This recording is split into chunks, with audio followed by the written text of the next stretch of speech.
All right, this is the pastor and little brother of Fat Ass over here on the other line.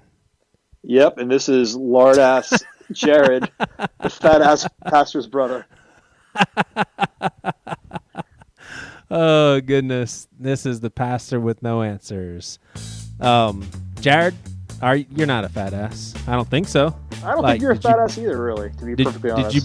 Did you become one over the holidays? I probably put on maybe 3 or 4 pounds, not a ton. I mean, I used to do way worse when I was in my 30s and 20s. You know, I would just go nuts. But now I've kind of managed. I've learned from my past mistakes. I know how much is too much.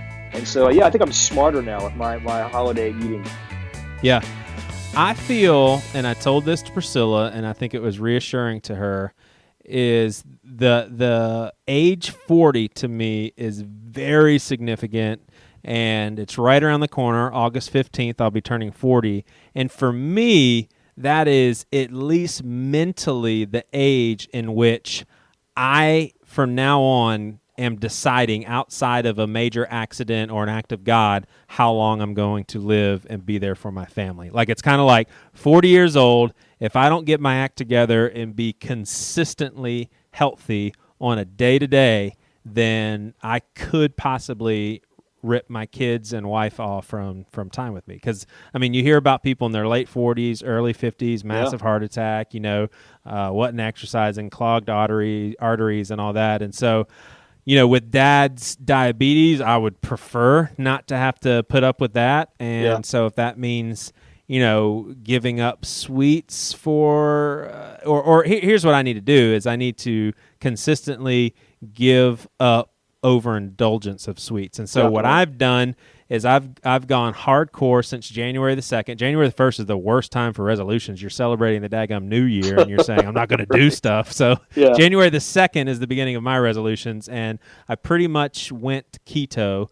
And basically I have been trying to limit my carb intakes to less than 50 grams a day, and I don't know how much weight I've lost, but I'm definitely wearing shirts that I wasn't able to wear a month ago. So we're in good shape, and that's kind of the first step is kind of getting my body. Like I definitely went through a good solid 2 days of major withdrawals. It was very bad, very dizzy, very nauseous, but my body got used to the need for sugar. And for people that have not done this diet, the remarkable thing is that you kind of are just more in control. Like you decide on, no, I don't want that. Yes, I do want that. No, I don't want to eat right now. Yes, I do want to eat. It's like you're not mastered by an appetite. And I don't know all the science behind what sugars and carbs and all that stuff does to your body, but eliminating them, for a span of time definitely is a good cleansing for me. And I think that I will eventually build on that, and maybe next month, what I'm thinking is maybe in March I will start to eat some fruits and healthy smoothies. And I hate vegetables, but get some vegetables in there, and not go so hardcore on no carbs, but also watch my calories and making sure that I'm not going over in what I should be doing calorie wise. So would you consider yourself to be a sweet tooth? Like, is that like your struggle? Oh gosh, yes. Okay. Yes. See, I'm the opposite. I'm all about like salty snacks, like chips, salsa, peanuts. That's my thing. I would have no problem foregoing desserts or whatever at all. Yeah. I think for me, my plan of attack is exercise. I feel like if I can just burn a hell of a lot of calories, then as long as I eat in moderation, I can pretty much eat whatever the hell I want. So I get up super early. I'm a morning person anyway. So I try to get an hour to hour and 15 of cardio every morning. And then throughout the day, I have, 4 or 5 smaller meals and snacks. And to me, that's been a really good recipe for success. I don't think I have the mental fortitude to be a really strong dieter. I think I can diet better when I'm actually exercising. So that's kind of where I'm at now. I've also done my research, and because I am, I'm 41 now. I do take a testosterone boost. I take something called DHEA. I take iodine. I take magnesium, and all these things. I definitely feel like I have more energy. I feel like my appetite's not crazy.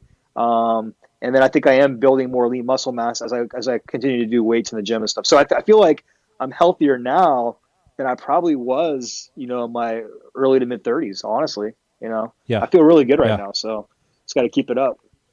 Yeah. Do you remember the time when you were living in Greenville? I was in Rock Hill, but we went to a concert. I don't remember what we went and saw, but we ended up at Mom and Dad's house, spent the night there with your friend, Brian Hawk, and I want to say maybe one of my friends, but I don't remember. But you and I think our goal, just for the heck of it, was to intake like 2,000 calories in one I sitting or remember that. something. Yeah, it was And awesome. we just went after everything: the frozen pizzas, the desserts, the Yeah. chips. I mean, that's just insanely stupid. Like, what was the point of that? It's exactly the same thing as binge drinking. When you're in college, you Yeah. just put down a lot of So we're just being stupid. I mean, Yeah. and I think we were being egged on by Brian. Like he Yeah. has a tendency to do that kind of stuff. But yeah, I definitely remember that. I remember Yeah. at Furman when we had exams, the student council would provide like Krispy Kreme donuts for free. And I remember getting into an argument with another one of my friends at Furman. He was saying, "Oh, dude, I could totally eat more donuts than you could." And I was like, "Whatever." So we had a donut challenge, and the rule was you could eat any donut you wanted except for glaze. It had to be like a filled donut.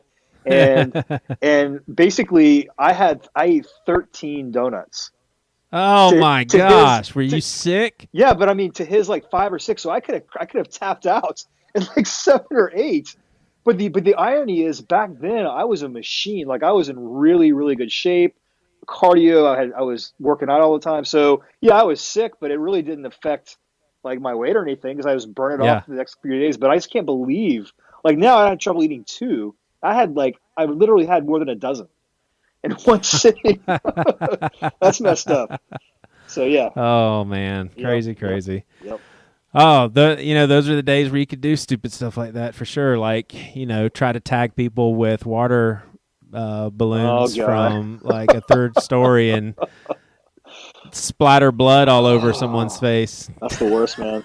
True story. The funniest part about that story is so you're throwing water balloons or catapulting them, and some dude comes running upstairs and says, "Oh man, that was so awesome! You tagged that girl in the face. There's like blood all over her." And you're like, "No, that's not good." Yeah, I know. And I mean, before that even happened, like I wasn't one of the ones involved in that direct hit. So as soon as they shot it, they ducked. I went to the window, pointed, and yelled, like, "We got you!" But I had no idea we actually did until that guy came up and said that she's like a bloody mess. So it was like Oh my it was the gosh. worst thing ever, man. Like she went to the emergency room. I thought she was going to lose her eyes or whatever. It was just And you could have gotten kicked out of Furman for sure. right? Yeah. So that was the dumbest thing I Yeah. did in college, and yeah.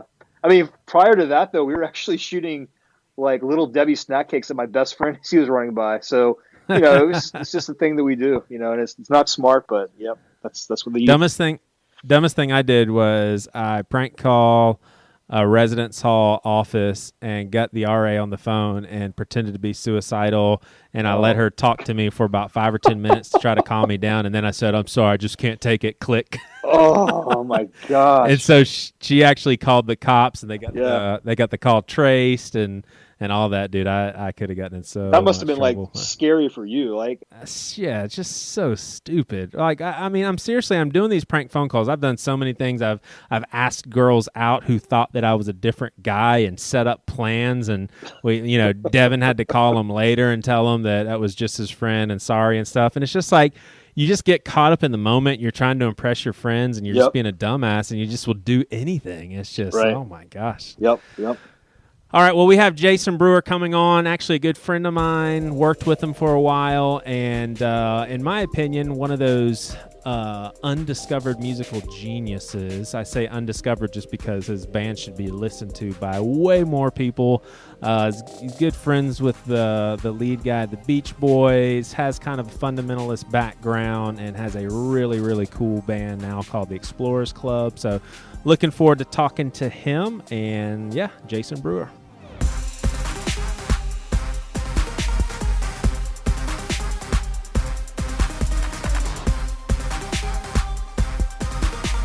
All right, so Jason Brewer, man, this is going to be fun because, put it this way, Jason and I worked together for like over 2 years, and it wasn't just like a work relationship. We actually had a lot of fun. talking a lot about probably two of Jason's passion. I think it's in Jason's life, it's music, NBA, family, then God, or something like that. I think that's what you told me one time. The order might be a little jumbled there, but you're about right. All right, so let's get a little loose here. First of all, before we started this, you were talking a little bit about Deshaun Watson. I want to get into that for a second, but all right, it's been a while since we've talked NBA, so I'm going to ask who do you think is the most underrated player of all time? It could be a current player, could be all-time most underrated player. Man, that's a hard one. Well, I think the most underrated player of all time is Pete Maravich. What? All right, so he just didn't get the kudos.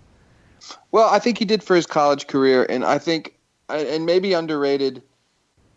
He's just talked about less and less nowadays, but still, you still see so much of what he pioneered in the league. Yeah, totally. And it's funny because for a while, with especially during the Michael Jordan years and the Celtics and Laker years of the 80s and 90s, after Pete Maravich's time, was maybe a little more defensive minded, but now it's so much offense. It's like this would have been, for a player like him, perfect. Yeah. So I don't know. Maybe he's the most underrated. You know who's underrated too, or just had a bad run of it, was Christian Laettner too. And both those guys. I'm not a big Laettner guy because I was a Tar Heel fan, but I think that he just had a lot of bad luck in the NBA. Yeah. But it's funny, they're probably the top two best college players ever. That is very interesting. You're right. I've always thought Laettner was the best college player of all time, but I forgot about Pete. All right, who's the most overrated player in your opinion? And don't say some LeBron James stuff. I know you hate LeBron James. I wasn't gonna go there. I was totally gonna go there. No, I'd be right on board. He's really great, and I'm not gonna disparage him at all. I mean, it's whatever. Most overrated? I don't know, man. That's a tough one. So, Jared, Jason is a big Laker fan, and Kobe's not the most overrated because a lot of people hate on him. So you can't say he's the most overrated. I don't think Kobe's overrated, but I don't think anyone at this point belongs in the greatest of all time conversation except for Jordan. Now, if anyone's included in that convo, Kobe would be one of them. But here's what made Jordan special so is LeBron, and I don't like him. Right. Here's what even separates Jordan from LeBron. I don't know if it was just the luck of who the teams were in their prime, but once Jordan started hitting the playoffs, he did not lose. Like once he started winning championships, he never lost. Of course, that one year he came back as number 45 and lost to the Magic. But outside of that, I mean, it was just. Well, that's because he didn't have his legs yet. Yeah. And he was in his 30s at that point, right? So he wasn't 25 anymore. Yeah.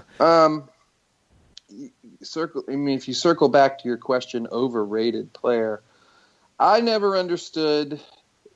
And I know he was really good, but was Allen Iverson really that great? He was a scoring machine. He wasn't a good team player, but he was definitely a scoring machine. I mean, he didn't lead his team to a championship, but that could have been because they were playing the Lakers with Shaq and Kobe, and who could beat that team? I don't know. But that's the most overrated player of recent years is definitely Dwight Howard.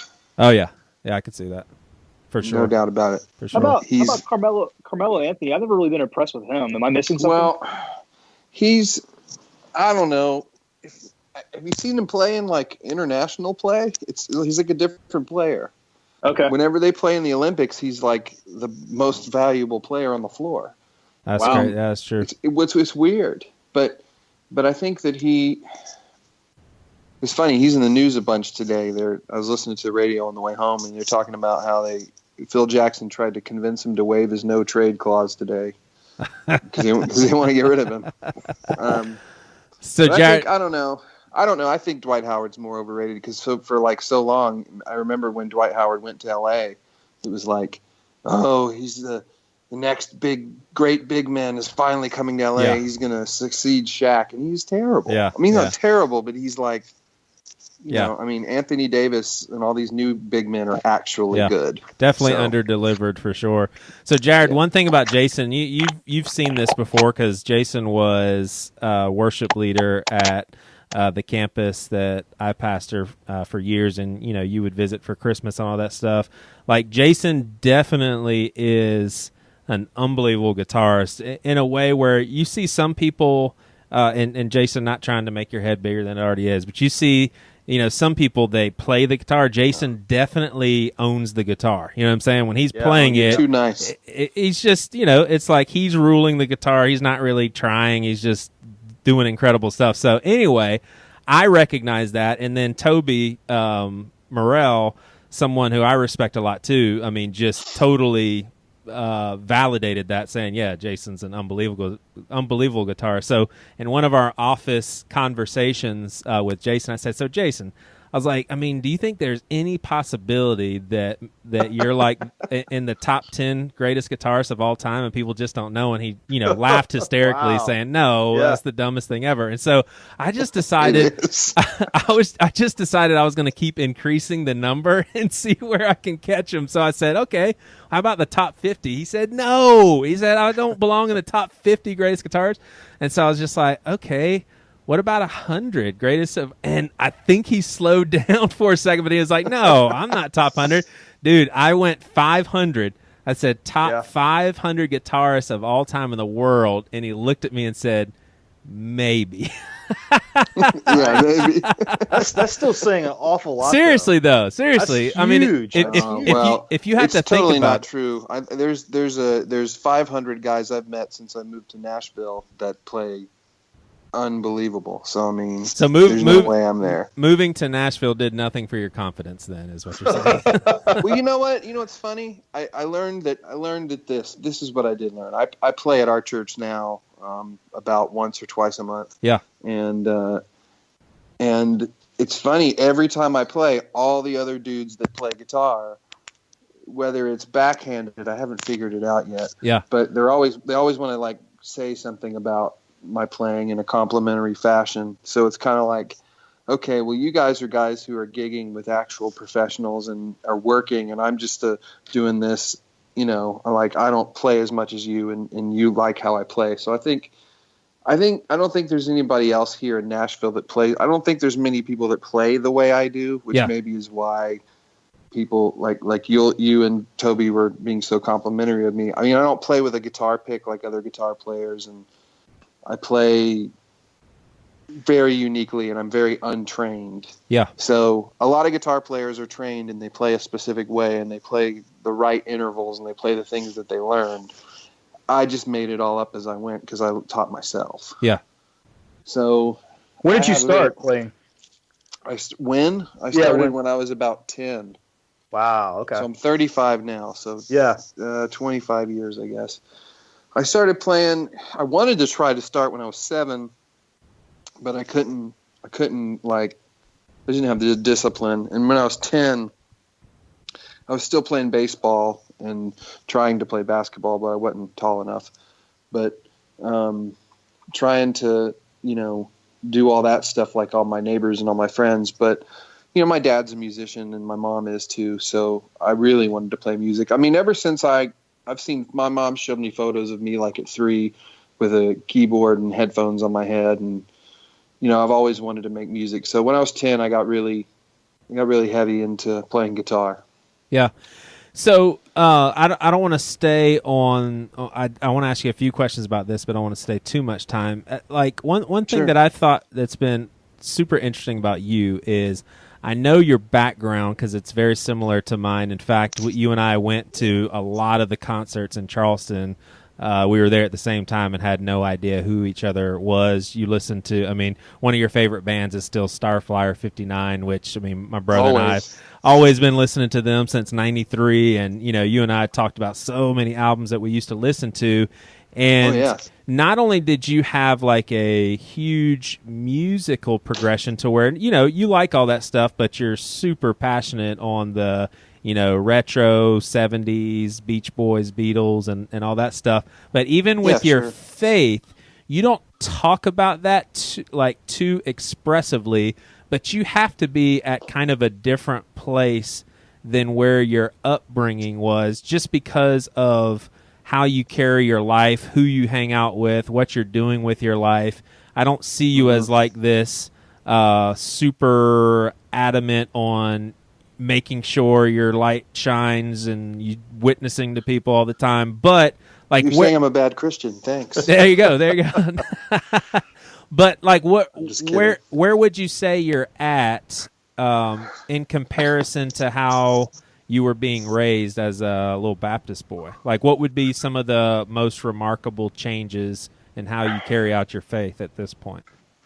I feel like probably a lot of the people I went to church with, and kind of a theme of my whole upbringing, I hated going to youth group. Yeah. I really didn't even like go to church a lot. I mean, growing up, and I didn't want to sing in the choir. Yeah. It was funny, like I was always kind of rebellious toward what my mom and dad wanted me to do. But, you know, I think for a while they pushed me to do it, but then they were just like, you know what, you know, we're not going to, and that's the thing. My parents never made me feel bad for not wanting to go to youth group with the other kids and not wanting to do that stuff, because it was interesting because I think that secretly my mom and dad, they, you know, just didn't want to put up with some of the church politics the same way I didn't want to, but they couldn't not do it because of what my dad still does for, you know, work and stuff. So they never forced it on me or my brother in terms of we went to church, but they didn't make it. It was never a guilt thing. Yeah. Whereas I think a lot of people from our age group that grew up in church probably had a lot of that going on. Yeah. I think we've talked about that a lot before. Yeah. You know, my dad was always a really good example to me too, as young. Like, we never, you know, I never had a sense of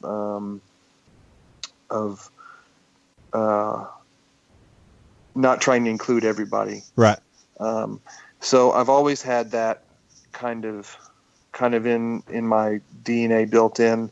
But I do know that a lot of the people I went to church with growing up certainly were very discriminate towards people that weren't a Christian. And, you know. That never sat well with you? Oh, no. I mean, I can even remember a time, I think I was like a freshman in college. This is a little later, I guess, but I was a freshman in college, and I remember all of my friends and all the people I hung out with in college were all the kids who were sneaking, you know, we went to Christian college, and they were sneaking marijuana in their rooms and sneaking alcohol under their bed and stuff. And those were all my friends. I wasn't doing any of that stuff really, because I just never did. I never got into any drugs or anything, but I never had a problem with my friends doing it. Right. And I never wanted to make them feel like, okay, you know what, you're not, you know, I never wanted to make them feel like they were doing something wrong, because I was always much more concerned with being there for them when they needed me. Yeah. And just being buddies, being friends. Yeah. So that kind of thing always stuck with me, because I always identified and sympathized with people that maybe were on the outside of the norm. And to me, growing up, the norm was very strict, you know, Southern Baptist folks. Yeah. So I also went to my high school days, where I went to a very, I went to Northwood Assembly. So it was very opposite in terms of worship style and even theological stuff. So I had a real interesting mixed bag exposure growing up. Yeah. I mean, it sounds like then you're saying like any sort of change was very minimal, that you've just kind of been somewhat steadfast in your approach to faith and God and that sort of thing. I think so. But, you know, I think there were times when I was younger, when I was probably a lot more legalistic about things. Yeah. And that came by proxy of my environment. Yeah. But I would say, you know, I don't know. I almost feel like I've been in constant, I think the battle in my life with spiritual things has really more or less been based on, okay, how serious do I need to take all of this theology? How serious do I really need to take the opinions of all these people that are supposedly influential in spiritual lives of others. You know what I mean? Yeah. So it's kind of like, okay, well, I really want to stick to the basis of loving God first and loving people, and then,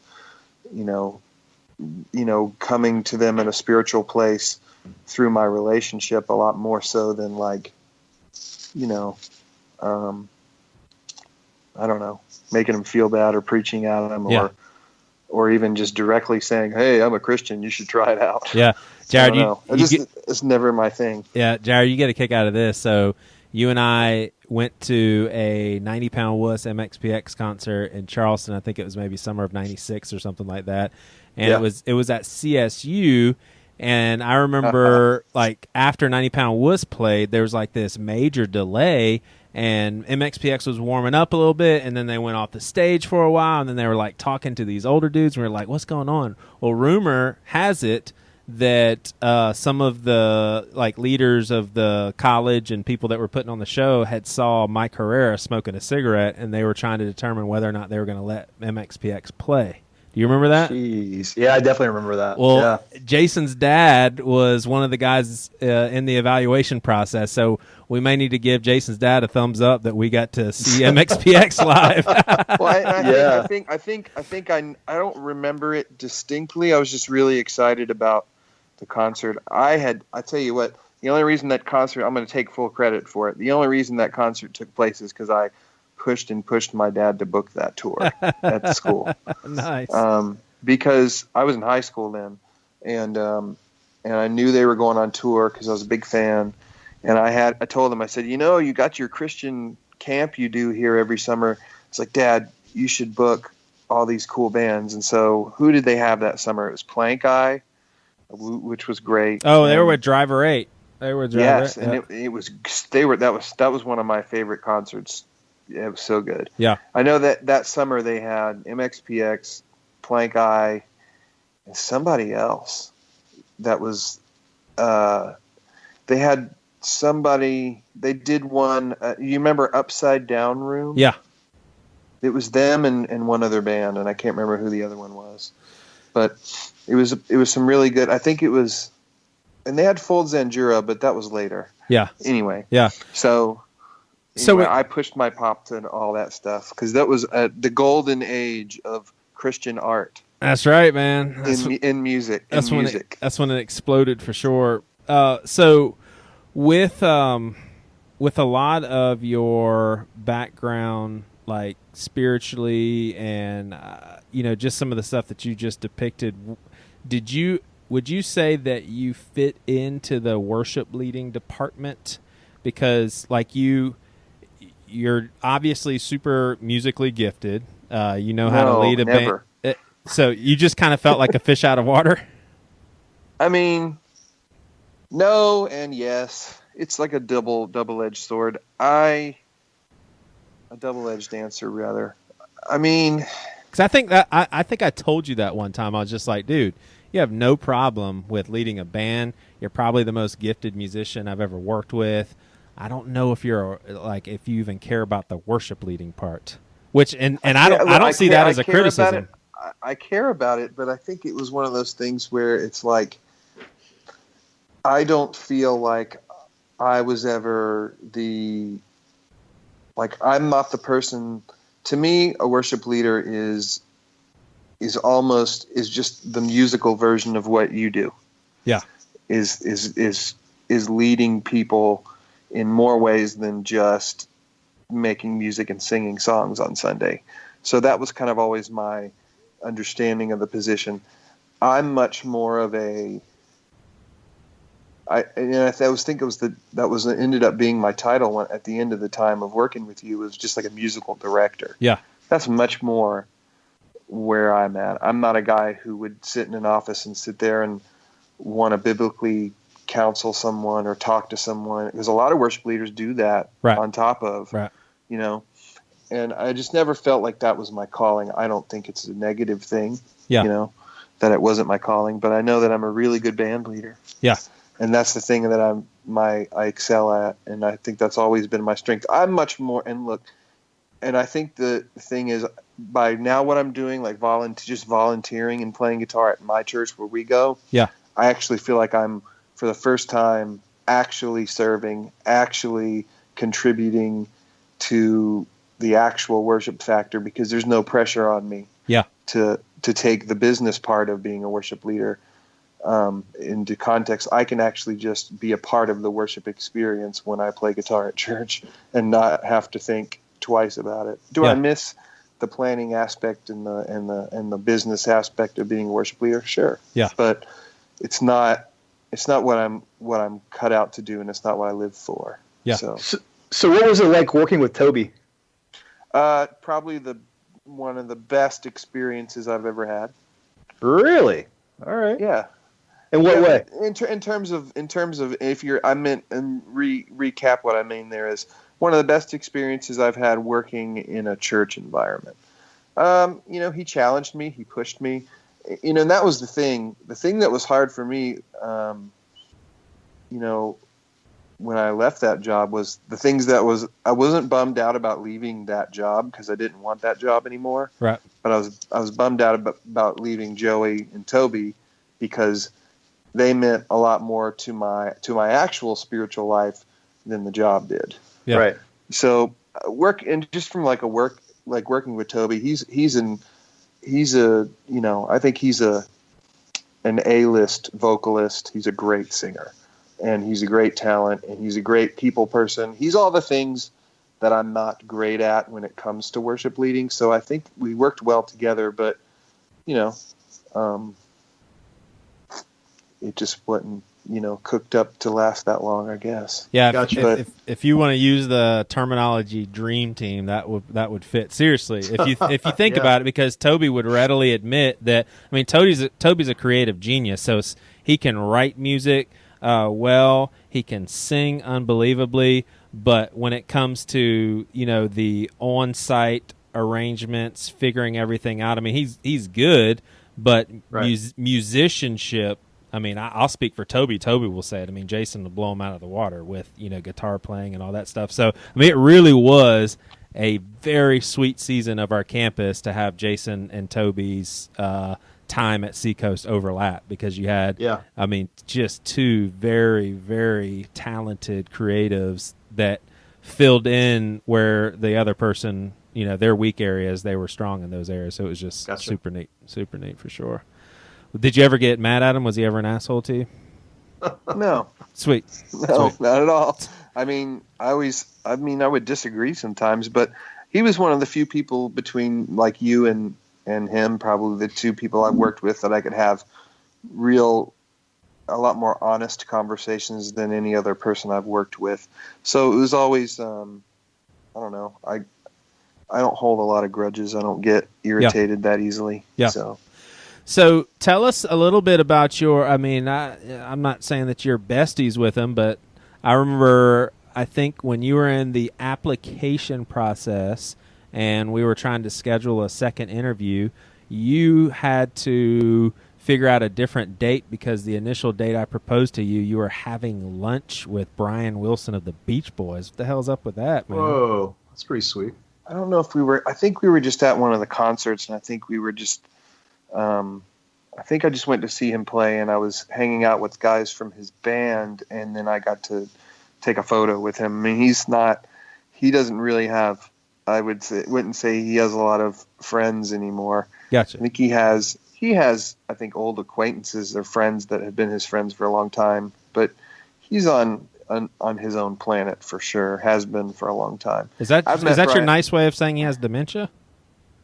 No, I don't. He's eccentric. He has that at all.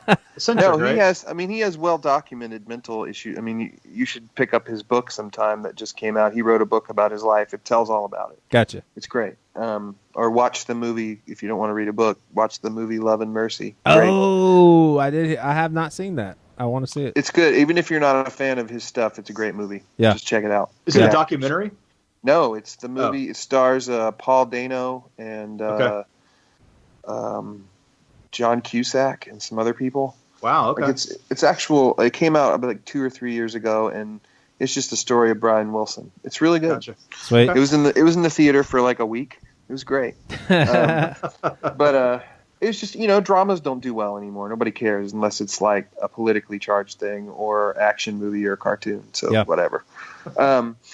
But I've met Brian a few times. I'm really good friends with all the guys in his band. And they've worked with me in my band, the Explorers Club. They've worked with me on a couple of our records. And Brian's heard my music and he liked it. And he called me once to tell me he liked it. So that was cool. All right, so before we talk about Explorers Club, why don't we give our listeners a reference point? Let's play a little clip from an Explorers Club song.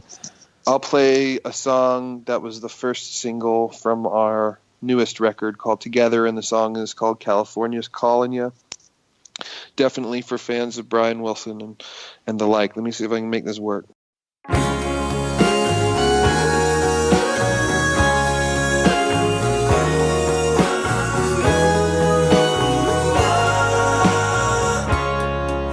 Your day been? Are you driving? Wish we could ride together. Called you up. You get the idea of the sound for sure. Yeah, for sure.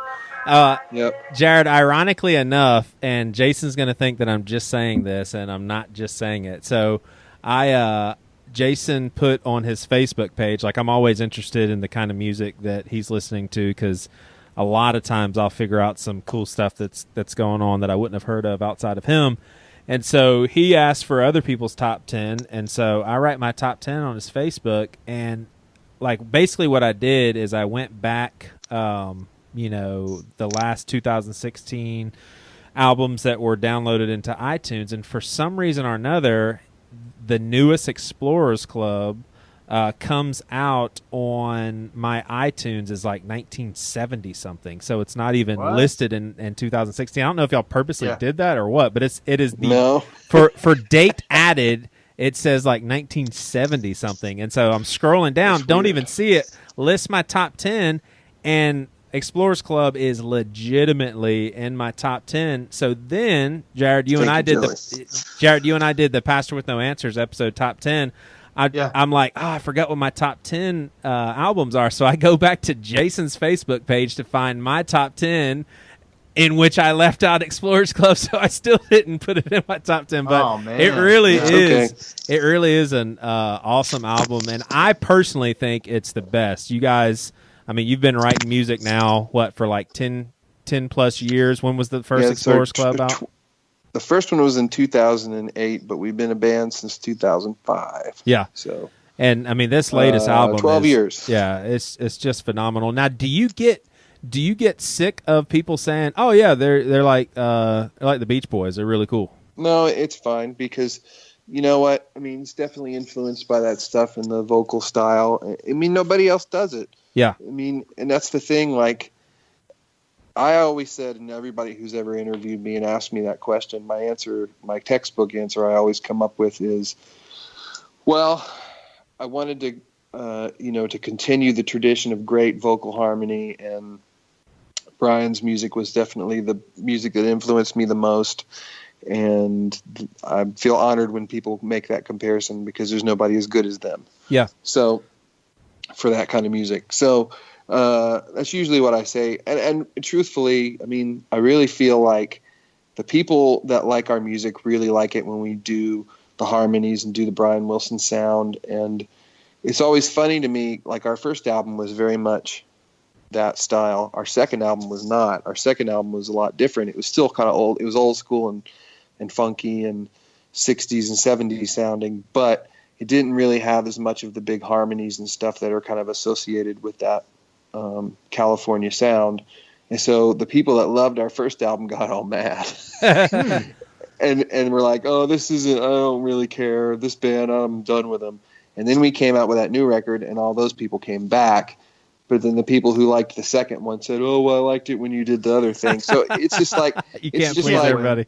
No, you can't. And so it's just kind of like the place I'm at is like, if we're going to do stuff that has that Brian Wilson feel, then let's do it. If we're going to do something else that's got kind of that classic sound and the classic songwriter thing going on, then we're going to do it. And I mean, I never really try to base what I do with our band on what's cool or popular ever. I mean, it's just what I'm influenced by and what I excel at, where I feel my strength lies the best in my songwriting style. So for sure.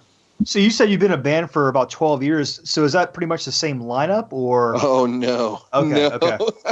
Are you the only original member then? Yeah, for sure. Okay. We've had, I think, and it's never been anything like bad blood. Well, maybe once or twice, but not really. I mean, a lot of it's just been, it's the lineup we have of the band right now is probably the best it's ever been. It's only 5 guys. We used to be a 6-piece, but now we're a 5. Okay. But it's 4 other guys who I really look up to in terms of talent. I feel like I'm a pretty talented guy, but they're just extremely talented dudes who can really sing, really play guitar, really, really make music and work together well. And, they let me cast a vision and lead that musical vision, and they help me make it happen. Right. So that is really great. In the past, a lot of the time, it was dudes I knew who could play, or even just friends of mine that couldn't really play, that I kind of just showed them what to do.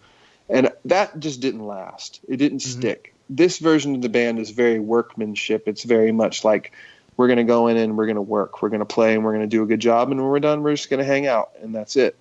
There's not a lot of weird ego about it. It's really more about just being the best we can be. And I think in the past, the earlier versions of the band, there was a lot of tension over,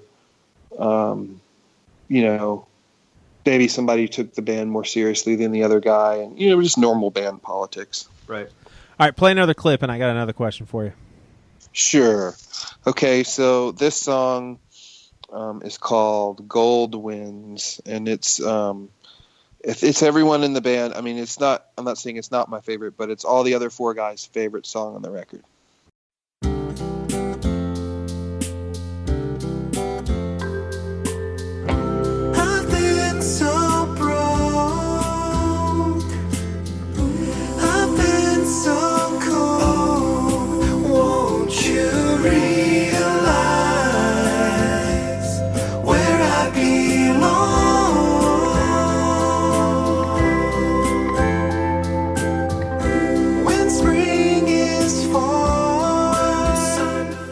Love that song as well. So here's what I want to ask, and I think that, so I'll put it this way, and maybe it's a little more of a vulnerable question. I know there's a lot of bands that are in this situation. I just don't know who they are. I know who you guys are. So bottom line is, I'll speak for you. I'm not a musician, but I know good music, and I can tell when someone's a good musician. You guys are a collection of phenomenal musicians.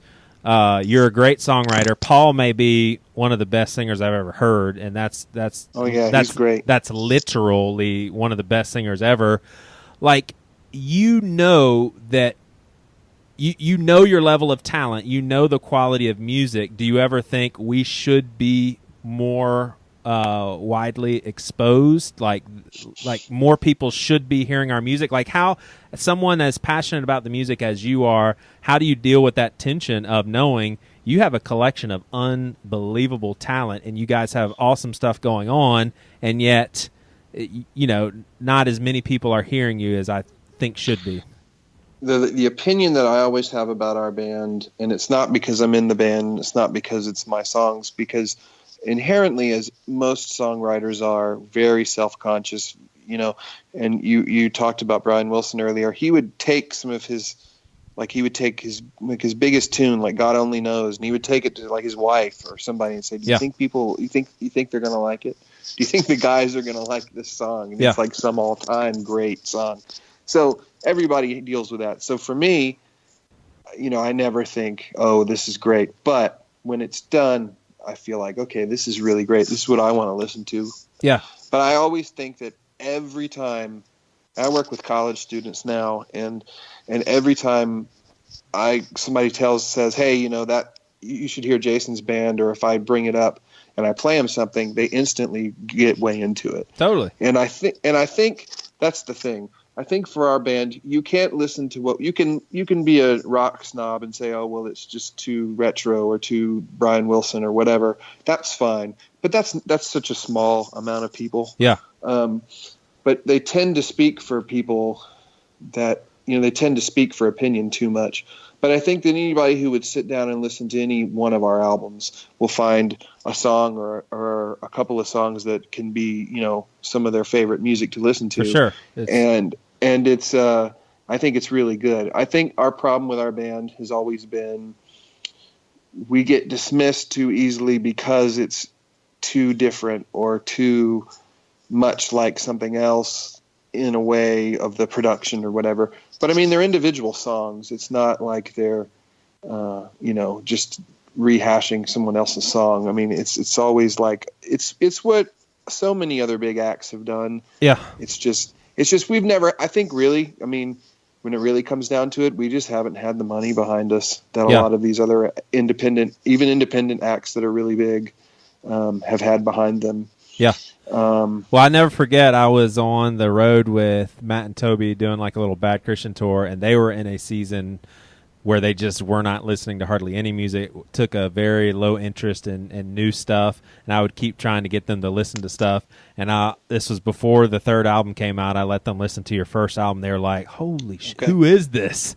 They're like, this is unbelievable. I was like, so this actually would have been before you and Toby met. Obviously, I was like, this is our worship leader, Jason. They were just blown away, and I think it's because they, the kind of music that people have always been, hey, listen to this, listen to this, listen to this. It's kind of either not that great, or it's maybe in the same categorical stuff, that they play. So it really is just super refreshing.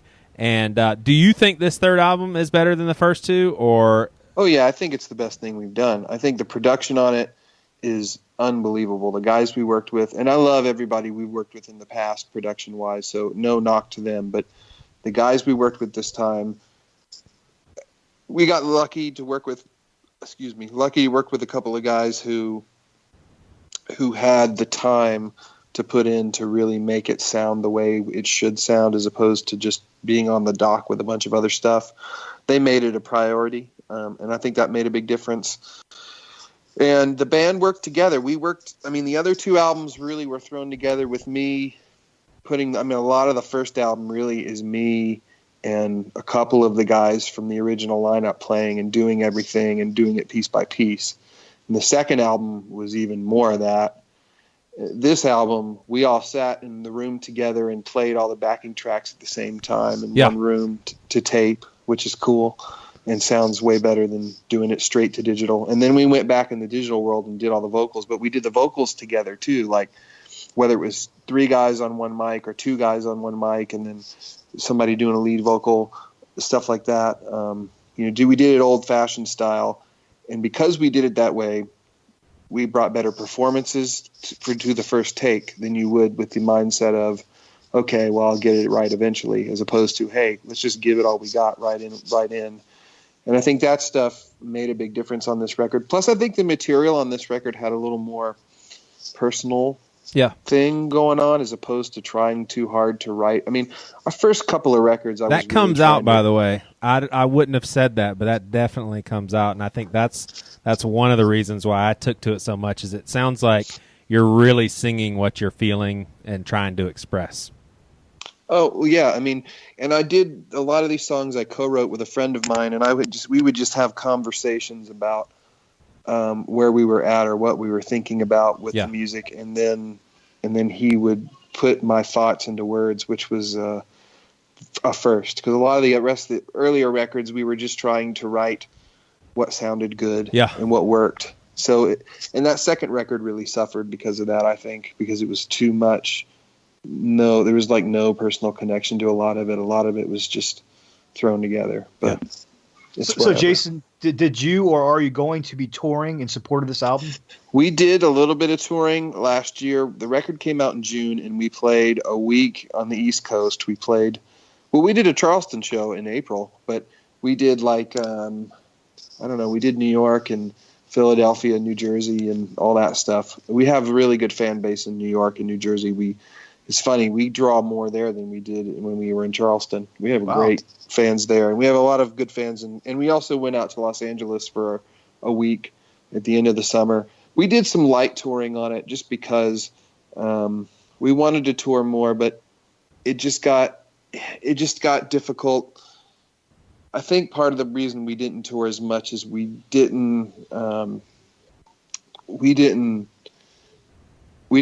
a new label behind the record as opposed to the other ones were with built-in labels. This label actually is a label that I partnered with a friend of mine from Australia, and we have great distribution all over the world. Okay. But we tried to take it more of a digital marketing bend as opposed to the traditional playing a lot of gigs. We did play a lot of shows. We played, I think, about 16 shows in support of the record. But we're going to do some more this year. We're going to go out and do some stuff, and we might have something up our sleeves that may happen this year as well. Very cool. Yeah. So you said earlier that you're working with college students. Are you currently teaching music at all, or are you producing now, writing? What are you up to? I do a lot of, like, I've done like commercials and little music projects and demos for people, like help people with stuff. But I actually work now at an audio engineering school here in Nashville, and really what I do is just help students and then just do what the boss wants me to do, really. Mm-hmm. I don't have a really defined title as much as I just assist my boss, really. But I get to work with students pretty hands-on, help them with projects, audio projects, and connect them with other musicians and all kinds of different stuff. I've gotten to know a lot of music people here in Nashville. I knew a lot of people here before I moved here. That was one of my motivations for moving here, is I had already a good base of supportive people here. Yeah. But yeah, for a long time, when I was working on this new record, I was just doing different things. I was working and doing pro audio for a while, selling pro audio, but my real passion is to work, if I'm, for like day job kind of stuff. I like working with, I get that from my dad probably because he's always worked with college students, but I identify pretty heavily working with college students in terms of that sort of thing. Yeah. So it's working out all right. Very nice. Awesome, man. So, hey, what's the best place for people to go and check out your music and get the album and all that? If you want to go buy the record, you can go buy it on Amazon, or you can buy it. If you go to your local record store, you can just tell them you want the newest Explorers Club record. If they don't have it in the store, they can order it from the distributor. So that's no problem. It's available everywhere in every country that you can buy records easily. Yeah. So all the shop, like if you're listening or if anybody out there is overseas, all the shops in the United Kingdom have the record. I know all the independent retailers for sure. But, if you're a digital streaming guy, I'm not against it. You can go listen to it on Spotify all you want. Yeah. That's the good thing. You could listen to it, and then you could tell 15 of your friends to go stream it too, and then they know about the band. So that's a positive thing. Spotify is great, Apple Music, any of the digital platforms, Google Play, they all have it. If you want the new album on vinyl, definitely go try to grab one off Amazon. It's nice, 180 gram, nice, clear, translucent blue vinyl. It's really cool. Nice. Yep. It's called Together, and you've heard it here. It's backed by a lot of people that you folks respect musically, such as myself and Matt and Toby and freaking Brian Wilson, for crying out loud. So if you're looking for a new album and probably something a little bit different than what you've been listening to lately, go check out the Explorers Club's I'll just call it new album. It's been out since the summer, but it's called Together, and it's killer. It's good talking to you, Jason, and catching up, man. Thank you. You're a good friend, and I appreciate you coming on. Oh, well, I'm always very much appreciate your friendship and Toby's friendship, and big fan of what you guys are doing. Always tell Krista, I said, man, they are my wife. I always tell him, man, I'm just so excited that these guys are getting to use their creativity in a larger media format, because it's fantastic. I meet a lot of people that listen to you guys. Oh, yeah. On the big podcast, and there's a kid who goes to my school who's just going on and on about how much he loves Bad Christian. So yeah, that's cool. I'm a big listener, have been since a good while. So I really is honored to be on your show. Thank you. Awesome, man. Hey, we've been going after Jason Martin. He just hasn't responded, man. I wanted him on, but I can't imagine that guy talking a lot though. So you should contact the guy that played drums with him for a long time. Oh yeah, I forgot his name. Jared, do you remember his name? Frank Lenz. Oh, okay, I remember that name. And he played with Pedro the Lion too. Yeah. Didn't he also play for Fold Zandura or no? He did. He was Fold Zandura's drummer, and he was the drummer for do you remember the Christian R&B singer Crystal Lewis? Yeah. He played with Crystal Lewis because the guy from Fold Zandura was her musical director for a long time. Nice. Oh wow. Yeah. Small You world. know, if we're and you can cut off your recording, but I've met a bunch of people here that have played in some of all those bands that we've liked, or either that or they know those people. Yeah. Nice. So, they're around. That's awesome. If you want, you know what? I know a guy who knows Jason Martin pretty well, and I could probably ask him. Yeah, it'd be what fun, he man. thinks. Be fun. I'll see. For sure. I'll see if I can do some detective work for you. There you go. Hey, before you go, what's your all-time favorite Starflyer album? Oh, Leave Here a Stranger. I don't even have to think about it. That's one of the best albums anybody's ever made. Leave Here a Stranger is great. I'll have to revisit that. A number of reasons. First of all, it's in mono. It's not in stereo, which is Whoa. really, really strange. That's Yeah. not a normal thing. Secondly, a big part of that record was they were all bummed out about their previous producer dying suddenly. Oh yeah. Gene Gene. Eugene. Yeah, okay. Yeah.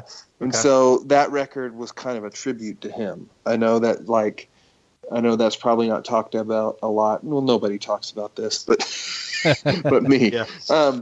No, I think that's one of the best albums because what he did on that album is he took the Starflyer sound and then he incorporated Brian Wilson Pet sounds and Sgt. Pepper sounds and put them together. That's the first thing I heard when I listened to that album. I was like, oh, he's taking the types of instruments and sounds you hear on both of those records and putting it together and making a Starflyer record as if it were the blueprint was like. Have you ever seen a Wes Anderson? You've seen Wes Anderson movies, right? Yeah. Where basically a lot of scenes, and this is what I always say about Explorers Club too. A lot of scenes in Wes Anderson movies are Wes Anderson taking a scene he really likes from a favorite movie of his, taking out the what's going on in that and just superimposing his script and his actors on that scene. Gotcha. He does that a lot. Nice. Yeah. And so he's taken like, oh, what are the elements of this film, whatever. I think that's what he was doing with that, whether Jason Martin would admit to that or not. That's what he's doing on that Leave Here a Stranger record, and he's doing it better than anybody else does it. It's a great record. Wow. Okay. Awesome. Well, we're going to leave so, all of yeah. our listeners with another clip of an Explorers Club song. So you guys enjoy that, and we'll see you next week.